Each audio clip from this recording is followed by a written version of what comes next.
व्यक्ति का जन्म हुआ हजारीबाग जिले में। ईश्वरी नाम का एक गांव था। ब्राह्मण परिवार में एक बालक का जन्म हुआ।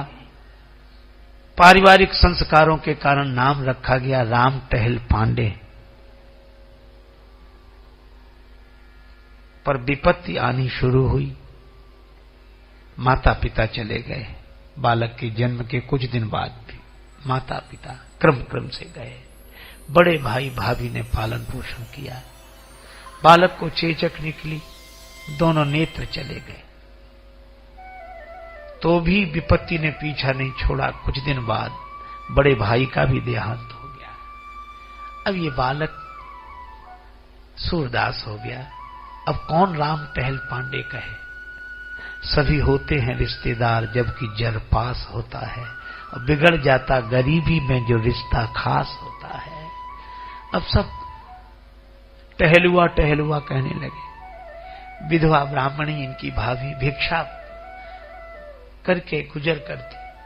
पर इस बालक को एक विचित्र भगवान की कृपा से ऐसा शुभ संस्कार जागा, एक व्यसन लग गया।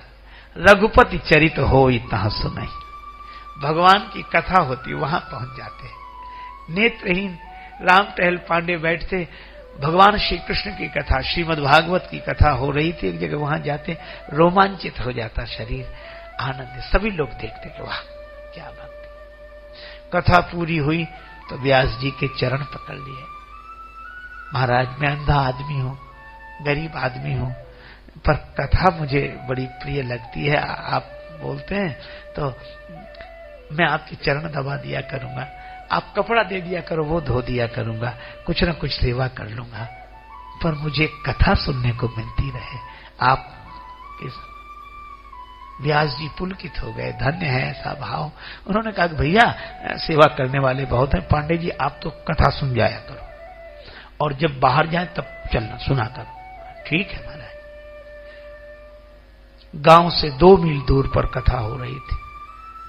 राम टहल पांडे रोज जाते, सवेरे सवेरे स्नान करके तैयार होते। भाभी हमें भोजन, मैं कथा सुनने जा रहा हूं। भाभी कहती ऐसे नहीं, भोजन बना दिया, साथ में लेकर जाओ। मध्याह्न में जब श्रीमद् भागवत कथा का विश्राम हो तो प्रसाद पालन। ठीक है, नित्य यही क्रम। एक दिन ऐसा भयंकर मौसम, बादल छा गए, गरजने लगे, बरसात का समय। भाभी ने सोचा कि आज तो इतनी घोर वर्षा, ऐसी बिजली चमक रही, बादल गरज रहे, तो देवर कथा में नहीं जाएंगे। भोजन नहीं बनाया। अब वो स्नान करके आए। माँ कहने लगे भाभी माँ मुझे भोजन की पोटली दो, मैं जाऊं। भाभी ने कहा मैंने तो भोजन नहीं बनाया। क्यों? आज बहुत बुरा दिन है, आज कथा में मत जाओ। बादल गरज नहीं, बिजली चमक रही, अंधे आदमी है, इतना भयंकर है, कहां जाओगे तुम? आज बुरा समय है, कथा में मत जाओ। राम टहल पांडे बोले भाभी 100 दिन दुर्दिन नहीं, 100 दिन दुर्दिन नहीं, मेघ नभ में गहरा में, और अदिन न इंद्र उपल बरसाकर वज्र गिरा में। 100 दिन दुर्दिन नहीं, उदर को अन्न न पावे, प्रेमी संबंधी जन बिछुरत जावे, और दुर्दिन नहीं विनीत कोई, जेती विपति बखानिए, पर श्रवणन परे न हरि कथा, 100 दिन दुर्दिन जानिए। कहे हनुमंत विपति प्रभु सोई, जब तव सुमिरन भजन न होई। ऐसा कह के राम टहल पांडे ने अपनी लकड़ी हाथ में ली, बिना भोजन के पैदल पैदल चल दिए। बरसात हो रही है, रास्ता भी ऐसा, लेकिन चले जा रहे। भगवान की कथा शुरू हो गई, जल्दी चलो, देर हो गई, चले जा रहे। अब अनुमान ही तो था नेत्रहीन इस भक्त का, तो 2 मील से कुछ पहले ही गांव समझकर नीचे उतर गए। नीचे उतर गए, उधर जंगल। अब आगे बढ़ते जाएंगे, शायद अब गांव आए। दैव योग, कुआं था एक, उसके किनारे कोई घाट वगैरह ऐसे नहीं बना था जिसकी ओट होती, गड्ढा जैसा था, उसी में गिर गए। पानी नहीं था उस कुएं में, अंधा कुआं, कोई पानी नहीं, उसी में गिर गए। अब कुएं में गिर गए। आप पीड़ा यह हुई कि कथा नहीं मिलेगी आज। पहली बार हृदय से प्रार्थना की, भगवान मात पिता बर बंधु लियो, दुख घोर दियो सब ही सुख छीनो। माता पिता आपने छीन लिए, मैंने शिकायत नहीं की। दुख मिला, मैंने शिकायत नहीं की। बड़ा भाई चला गया, शिकायत नहीं की। एक बात और, ताहू पे तोष न देव तुम्हें, जग में अंधरों अखियां न सौंकी। नेत्रहीन बना दिया तो भी शिकायत नहीं की। और आज भी कह रहा हूं, जावे चले सुख भोग सवे, बर कूप में डार भले ही मोहि दीनो। आपने कुएं में भी गिरा दिया, इसकी भी शिकायत नहीं। फिर एक ही प्रार्थना है, क्या? दुख विनीत यही दृगहीन सो, छीन कथा को वृथा दिन लीनो। इस दृगहीन से, इस अंधे से कथा का दिन तो न छीन। पर यह प्रार्थना प्रभु श्री हरि स्वीकार करते हैं, खुदा मंजूर करता है सदा जब दिल से होती है। मगर मुश्किल तो ये है, बात ये मुश्किल से होती है। प्रेम ते प्रकट हो ही मैं जाना। भगवान प्रकट हुए और बोले, अरे रामचंद्र पांडे यहां कहां गिर गए? भैया तुम कौन हो? भगवान बोले, मैं कथा में से ही आ रहा हूं।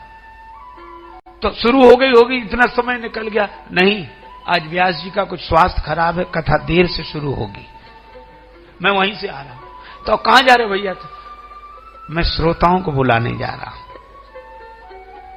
और प्रेरक रघुवंश विभूषण, पांव दे यही मार्ग जा, अति हरि के पास जाही। तो भैया 2-4 लोगों को बुला लो, रस्सी ले आओ, हमें कुएं से बाहर निकाल लो। भगवान बोले, कुआं है ही नहीं है, गड्ढा है, हाथ पकड़ लो मेरा, मैं तुम्हें बाहर निकाल लूं। तो भैया इस कुएं से पार हाथ पकड़ के निकाल लोगे? भगवान मन ही मन बोले, अरे भक्त या कूप हित निवल न मोह विचार। अरे भक्त या कूप हित निवल न मोह विचार, और केते जन भवकूप से मैंने लिए उबार।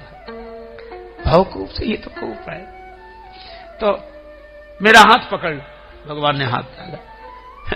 राम टहल पांडे हंसने लगे, कहने लगे, प्रभु भैया तुम जो भी हो, लेकिन मजबूरी यह है, मुझसे कह रहे हो कि मैं हाथ पकड़ लूं, तो मुझे तो दिखाई नहीं देता कि तुम्हारा हाथ कहां है। मुझे तो दिखाई नहीं देता कि तुम्हारा हाथ कहां है, लेकिन तुम्हें तो दिखाई देता होगा कि हमारा हाथ कहां है। मुझे नहीं दिखाई देता कि तुम्हारा हाथ कहां है, पर तुम्हें दिखाई देता कि हमारा हाथ, तुम ही पकड़ लो। भगवान ने हाथ पकड़ा, बाहर निकाल लिया। जाओ कथा सुनने। अच्छा सुनो, एक काम करना, मैं ये पुष्प दे रहा हूं, पुष्पांजलि चढ़ा देना भगवान को। पुष्पांजलि, अच्छा कथा में पुष्पांजलि चढ़ा? हाँ। तो मैं अंधा आदमी रोज कहां से पुष्प लाऊंगा? भगवान बोले, चिंता मत करो, रोज मिलेंगे। तुम माला झोली में जब हाथ डालोगे कथा के समय पुष्प मिलेंगे। पांडे जी ने सोचा कि ये कह रहे हैं, कोई ना कोई दे देगा। गए, अब ये गए, कई जगह चोट लगी थी, रक्त बह रहा था। उधर का दृश्य और विचित्र। पांडे जी तो पहुंचे नहीं, व्यास जी किसी तरह अस्वस्थ थे, तो तैयार होकर, विलंब तो हुआ पर व्यास पीठ पर आकर बैठे। इतने में सबने देखा कि राम टहल पांडे की भाभी आई, भोजन की पोटली लेकर, और यह कहा कि आज देवर बिना भोजन लिए आ गए। वो कथा में रोज आते हैं, तो मैं बात में आई हूं, ये उनको भोजन दे देना। अभी नहीं पहुंचे तो जब पहुंचे तो भोजन करा देना। और ऐसा कह के प्रणाम किया और एक पान चढ़ा दिया।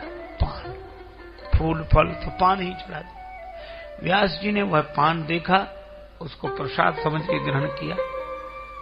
अस्वस्थता दूर हो गई, स्वस्थ हो गए, कथा हुई, बड़ा आनंद। जब तक राम टहल पांडे आए, अरे आओ आओ आओ राम टहल पांडे, कहां रह गए थे तुम्हारे लिए कथा? भैया मैं एक गड्ढे में गिर गया था, किसी उदार आदमी ने हाथ पकड़ के निकाला।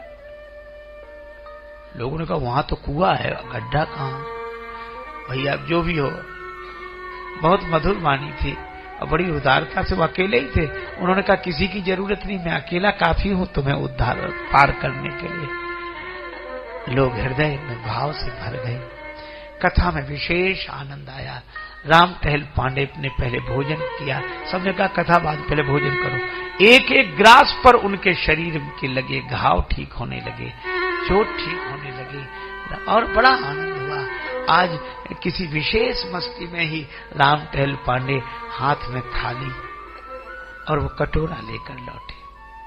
घर में प्रवेश करते ही बोले, भाभी माँ आज तुम न जाती तो मुझे भोजन न मिलता, लेकिन मुझे क्षमा करो, मैं नाराज होकर चला गया, तुमसे भी कुछ अपशब्द कह दिया, अब क्षमा करो।